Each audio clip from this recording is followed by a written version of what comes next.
In the next edition of It's About Money, my guest will be Adam Worth, who is the president of the Print Club of Rochester.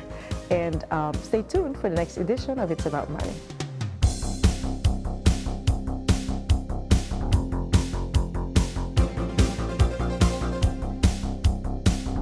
Hello and welcome to another edition of It's About Money. I'm Nanette Nokan and thank you for joining us. My guest today is Adam Worth and he's the president of the Print Club of Rochester. Thank you for being here, Adam. Well, thank you for having me. So help me define what prints are. Okay.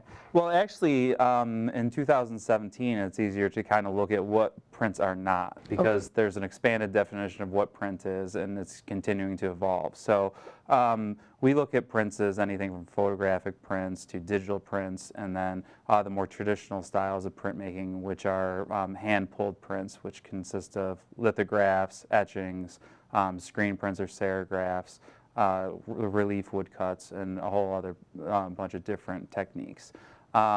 And this also includes a lot of different types of multiples as well. They could include three-dimensional multiples, collages that involve print. So there's a lot of different forms of printmaking. I see. So it's kind of wide range. So there's many different forms. Mm-hmm. And as far as the club goes, what type of prints do you do, and what is the mission of the club? Well, to kind of paraphrase what our mission is to educate, inform, and engage a larger community to kind of bring more interest and attention to printmaking and the value of prints. So are most of the members printmakers? I think we have a wide range in the membership of makers, print enthusiasts, and also collectors. I see. Oh, that's great. And you hold the wonderful title of being the oldest running, is that right? One of the oldest. One of the oldest, okay. Unofficially, I think that we are one or two in the country, the oldest print clubs in the country, yes. Well, that's great. So how do you promote the membership? I mean, how do the makers, enthusiasts? You know, I think that that's something that's been evolving over time as well. I think that the way that we're looking at it now really is focused on the social media aspect of putting our name out there, because the community internationally is quite small, and this really has given us an opportunity to connect with a small international community, but once you start to put all those components together, then it is actually a larger community, and we've had a lot of great success with that. I see. Oh, that's great. So I was just in Nashville for a conference, and I had the Hatch show print. Mm-hmm.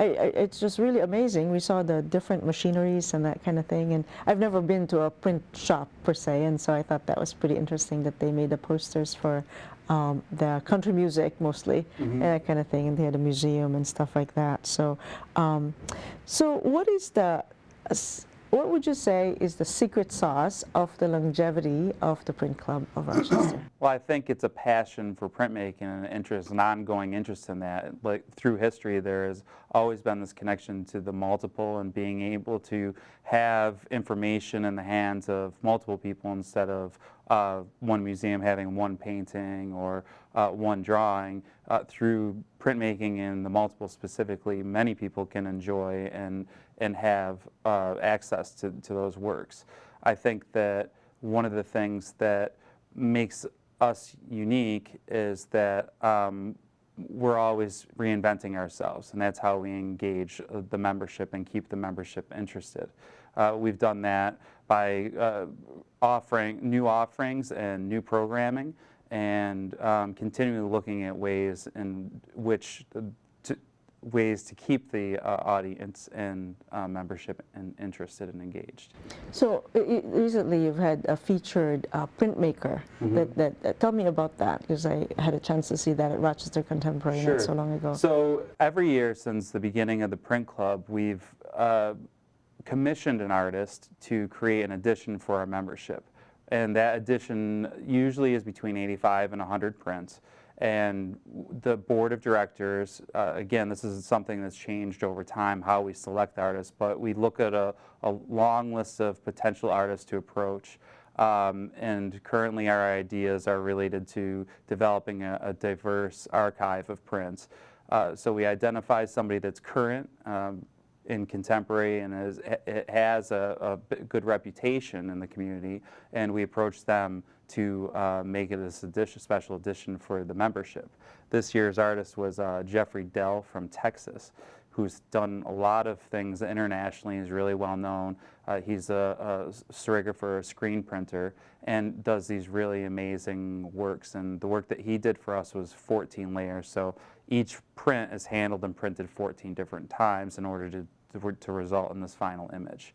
And actually yesterday we sold our last one out of the edition 85 to somebody in Australia. So that can give you a scope of, you know, how popular some of these artists are and where people are coming from to pick these works up. I see. So it's really beyond the community of Rochester. It's really community of printmakers is what you're saying. Absolutely, and that's what we're really trying to do in the Print Club of Rochester. I think that sometimes because you hear Rochester in the name, that is only specific to Rochester, but we actually really are interested in going beyond Rochester, you know, not only regionally, but nationally and internationally. So it sounds like you have a pretty good following to have somebody order, you know, request and buy the last print from Australia. Absolutely, yeah, we were very excited. This is the first time that we've sold out of our presentation print in a very long time, so I think that things are on the up and up for us in that way. Oh, great job, great leadership. Oh, thank you. So how important is it, how important is member engagement in being part of the Print Club of Rochester? Well, I think it's pretty important because the board members comprise of volunteers. So we put a lot of time and effort into it, and we obviously want to see something coming back for our efforts. So we're always looking for ways to make sure that the membership is engaged. And being engaged now means a lot of different things. So if we hold events, we can tell how engaged our membership is by how many members actually show up to our event. But a big part of what we're doing is engaging a larger audience outside of our membership and basically recruiting new members and interest out in a larger public. I see. So and how do you do that these days when you have the different programs? I think you have to be creative, and one of the ways that we've actually been able to be very creative is identifying community partners like Rochester Contemporary Art Center and Blue Seas at Rochester Contemporary to work with us to get our word out and create a synergy with his audience and membership and educate a larger community that's interested in the arts via some of these partnerships. Sure, and there was an exhibition, I think it was 2014, was it? Or there was a print club, there was just a lot of people. I've never seen an opening like that where so many people interested in. Over the past 3 years, we've developed this relationship with Rochester Contemporary, and we have a multi-year agreement where we have a print-focused show. It started a few years ago with the Outlaw Printmakers show. That was Tom Huck, who was one of our presentation print artists, and then he kind of has a troupe of artists that he travels with and exhibits with. It all kind of started there. And last year we had the Under Pressure show, which was the first show that was a joint partnership with Rochester Contemporary and the Print Club of Rochester that focused on one local artist and 3 nationally recognized artists. And then we had an international exhibition, and this year we'll have another Under Pressure exhibition that we're very excited about. So we're alternating years with Under Pressure and then alternating with an international call. So tell me, what is Under Pressure? I mean, Under Pressure was an idea that was proposed to Rochester Contemporary to bring artists from outside the Rochester area in with a special focus on printmaking. And initially we had April Vollmer, who's from New York City, Ellen Heck, who was from California but since has moved to North Carolina, Jenny Robinson, who is in San Francisco, California, and then locally and a board member, Heather Swenson.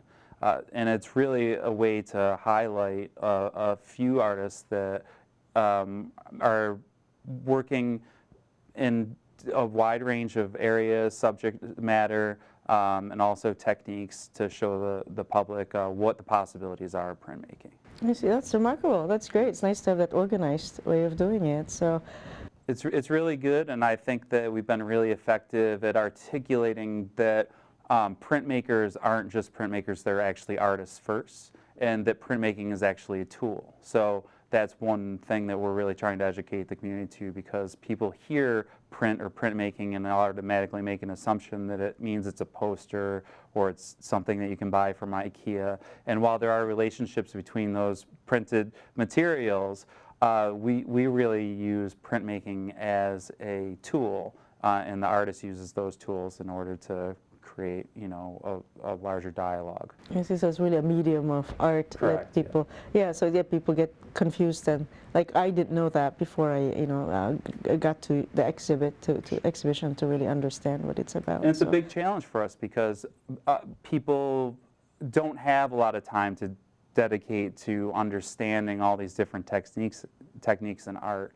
And a lot of times people don't go any further than what they already know. And that's what we're hoping to bring to the community, is this ability to see what the potential is. you see, well, that's great. Well, you're doing a remarkable job. So, what are some of the ways that you've had the exhibitions and stuff? What are the other ways that the leadership of the organization has enhanced the visibility and viability of the organization? Sure. We initiated a collaborative facility agreement with RIT, and that was a huge win for us. One of the big things that we were lacking was a facility where we could have workshops, where we could have community engagement, where we could have an opportunity for the public or the community to have hands-on experiences with printmaking.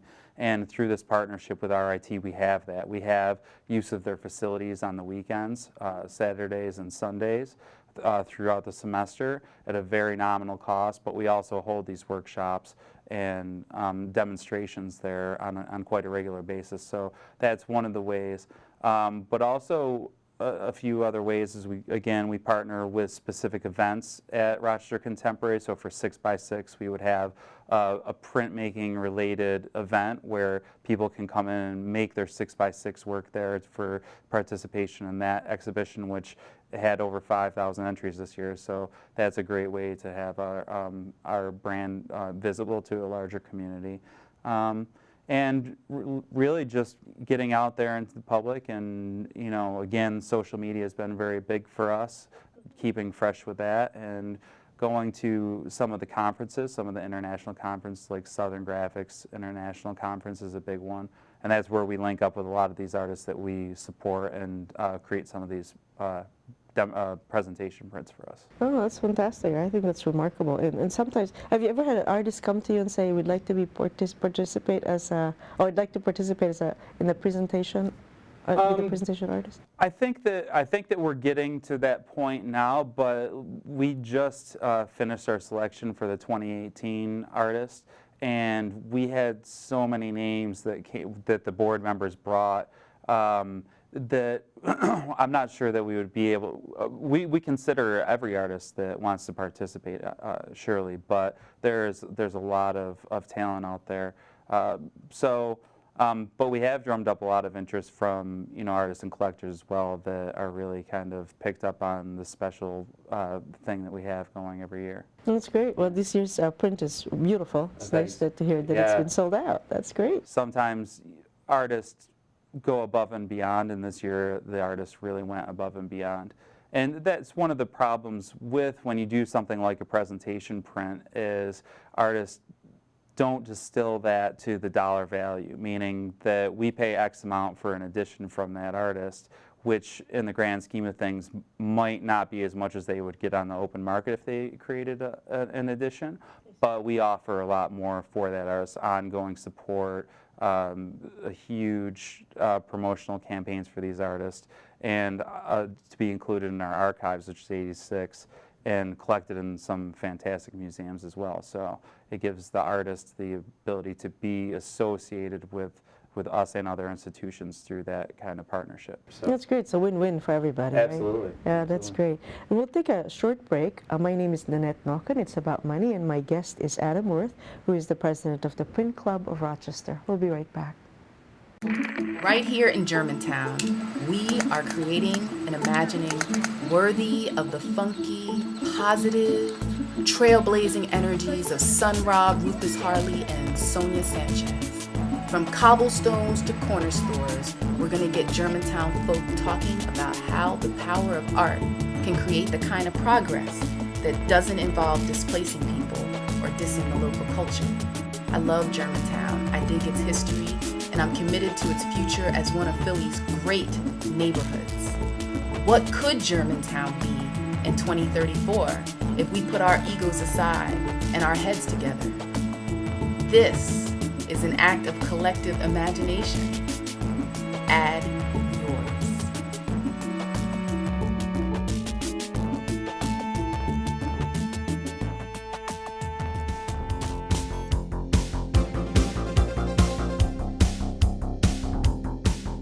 And we're back. I'm Nanette Noken. It's About Money, and my guest is Adam Worth, and he's the president of the Print Club of Rochester. Thanks again for being here. Thanks again for having me. So what are the benefits of membership? It depends who you are as a member. Because we have members that are interested in furthering their education in terms of understanding and being linked with a community of makers that has the knowledge. So it becomes an information, knowledge, sharing, networking thing. As a collector, it's a great thing to be a member of because in a lot of ways, like a financial advisor, you have a board of highly educated people that are in the know and current with the contemporary trends in printmaking, making selections for the presentation print. So there's value in that. We're identifying artists that are going to be worth more money as time goes on. Also, there are people that just want a space to make their work, and again, through that partnership with RIT, we offered that. And I think that just as a social aspect to it, it's good to be involved with people that are like-minded and have an interest in arts and printmaking specifically. Oh, great! That's great. So in the presentation print that you had, like the last sale that you had, does the person have to be a member of the organization to have access to the prints, or do you sell them out otherwise? Technically, yes, but the purchase, we have a few different membership levels. The lower levels do not include a presentation print, but most members opt for the $85 local pickup presentation print because that includes your membership. So people ask that question quite often when they're interested in procuring one of our presentation prints, but being a member means that you get the presentation print so long as you go for the $85 membership level. It's pretty good value. Oh, absolutely. It's sort of like the membership became free if you like the print. Right, and I think that the value of the print is something really important as well because some of these artists, like Karen Kuntz, she came I think in 2012. She sells some of her proofs from that edition for $500 at some of these conferences. So as a member, you would have received that same exact print for $85, which now sells for $500. And then we had the Tom Huck that was in 2013, and I've heard that he's actually selling proofs from that for actually $1,800. So some of these prints are actually quite valuable. Another one that we have in our archives that there are none available for is this Rockwell Kent, and I just saw one go on eBay for $1,000 a couple weeks ago, and his paintings come up at auction as original drawings for hundreds of thousands of dollars. So there is a lot of value and a lot of interest in collecting from our presentation prints. Oh, that's fantastic. So what is your vision for the club? My vision for the club is just to engage and educate and support on a larger level through a larger community. That's the opportunity that I saw here in Rochester, specifically in arts, not just through the print club, but the print club is something that I'm involved in. I think that I had a lot of experience overseas with artist communities that were very similar to Rochester, and what I think that a lot of these communities need is to bring from the outside in. And so I think that that kind of keeps things fresh and not stagnant in artist communities, because once you start recycling the same artists and the same imagery inside a community, it only goes for so long before it becomes a stagnant community. And by bringing fresh in from the outside and new perspectives, I think that's the way that you kind of stimulate growth. Well, that's great. That's wonderful. So may I ask, what is your background that got you interested in the print club? Sure. So I went to the University of Buffalo, and my undergrad is in traditional printmaking. and traditional meaning etching, lithography, and woodcut. Most of the time you're using oil-based inks. And from that experience I went to RIT where I earned my master's degree in non-toxic printmaking. And this focused on green technologies in printmaking, removing some of the solvents, most of the solvents, but also new digital technologies involved with that expanded definition of printmaking. And from there, I had my first teaching job out of grad school in Barbados, where I was there for 7.5 years as the chair of a program there. And then I moved back to Rochester and got involved with the print club because my former professor at RIT's partner was the president at the time and suggested that I get involved. And that's how I became to get involved with the Print Club of Rochester. Oh, that's great. I never kind of looked back. Oh, that's fantastic. So really, are there a lot of print clubs around the country? There are a few. There's Cleveland. There's one in California.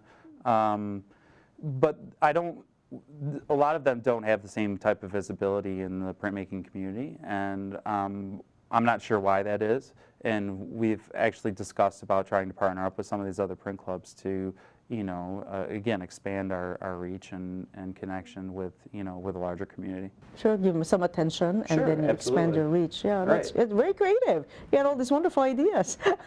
Yeah, I think that we really have to, and we don't want to get in over our head, but I think that we've made some decisions that have allowed us to kind of branch out in other directions. And we have some through these partnerships, it's really opened the door for us to expand in ways that we probably never would have thought that we could have. So it's been really... I think the trend is collaboration with a lot of organizations, isn't it? Oh, absolutely. Because I think that with a lot of not-for-profits all suffer from similar issues, and that as membership gets older, and engaging younger membership and keeping things fresh as there's a lot of turnover and a lot of overlap and membership age and interests, and again, what's contemporary now is not what was contemporary 20 years ago for some of our older members. So, and it's also keeping the older membership engaged. It's a huge challenge. So we're always looking to identify ways to keep that. What's the demographics, if you know it, of your organization? Is it across the board, or do you have... It is. It really is, and I think that it's been changing over the years, again, kind of bringing in some younger membership, which was really critical. Because without that, then things really become difficult. A few years ago, our membership was probably the lowest it's been in a long time, so we rolled out a lot of different incentives for members to sign up for multi-year memberships, and a bunch of smaller editions that were available to collectors.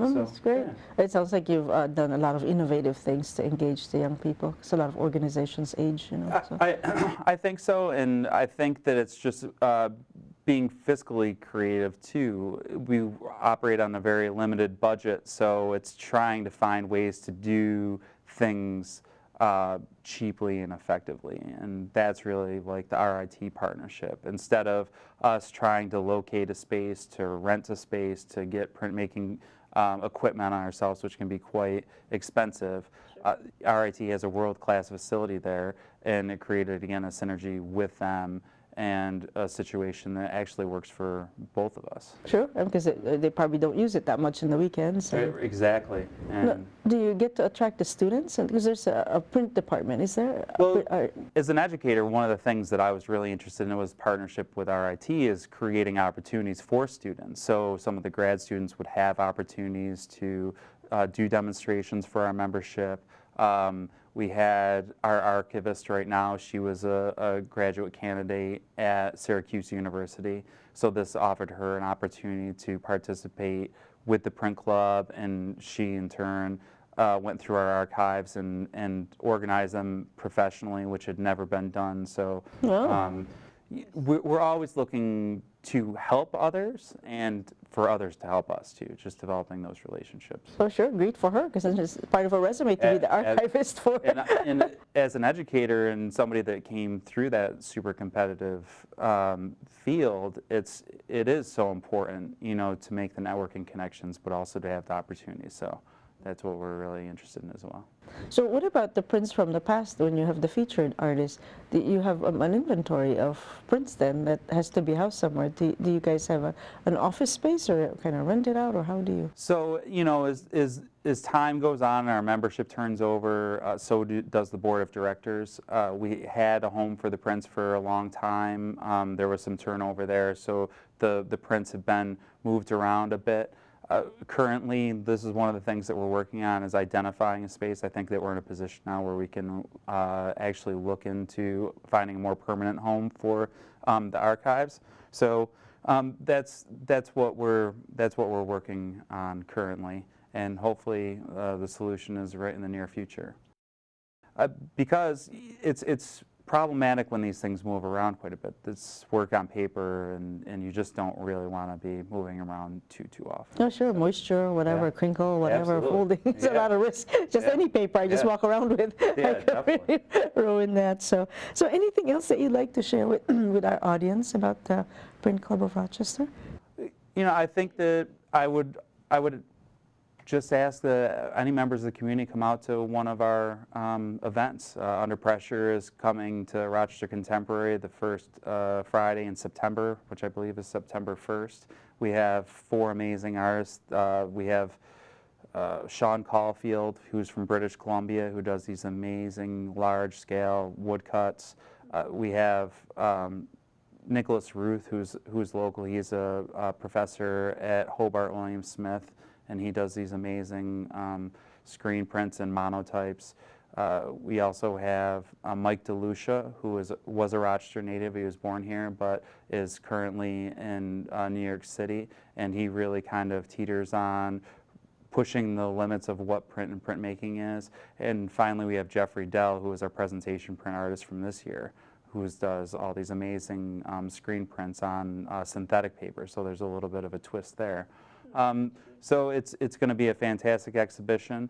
We're also going to have a cocktail party associated with that, so if you want to come out and support the club through you know, something like the cocktail party, please do that. It all goes for a good cause. And just stay tuned. Like us on Facebook, check us out on Instagram.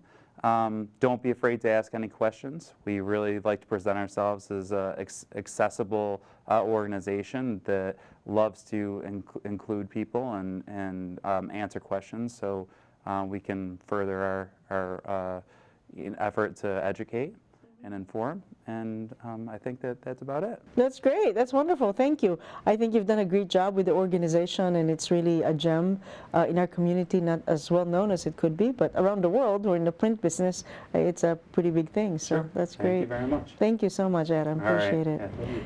And thank you, our guests, for joining us. My guest today is Adam Worth, and he is the president of the Print Club of Rochester. And thank you. Until next time, I'm Nanette Nalkan.